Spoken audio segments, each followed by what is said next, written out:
welcome to Talkin Tigers. I'm Rachel Whittaker. Well, Tuesday marked LSU's last scrimmage of the fall, and joining me with reaction is LSU columnist Ron Higgins. Well, Ron, welcome back. I'm glad to be back, Rachel, believe me. Most definitely. Well, big news on the LSU defensive line. Les Miles told us that, of course, media are not allowed to see the scrimmages, but he told us that defensive tackle Quentin Thomas returned from his torn biceps injury, and this really could have been serious, but it could be a potential boost instead, Ron, right?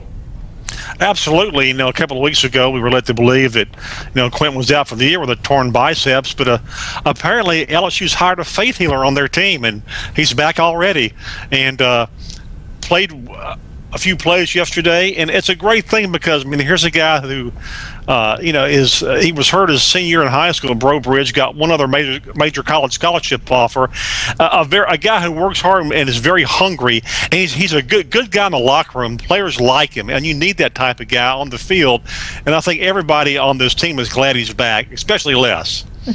Absolutely. And quickly, on the offensive side, nothing really new on the quarterback front. Les Miles said that Anthony Jennings and Brandon Harris are still in that dead heat. Well, it makes me think back to the days of Charlie McClendon, who used to use two quarterbacks every year. I don't know if Les will go through the whole year like this, but I think early in the season he might, until he finds some separation. You really want to see separation between the two, and there hasn't been. Both Anthony Jennings and Brandon Harris are relatively even. Jennings started the Outback Bowl. Brandon, came in January as a freshman. I really do think it's as even as they say, but they would like to see some separation, but it hasn't been there yet. And do you really think that it's necessary at this point? Yeah, LSU plays its first game next Saturday, but he's not really under any pressure to name a starter, right? Yeah, I don't think it's necessary to name a starter. If you're ready to, you will.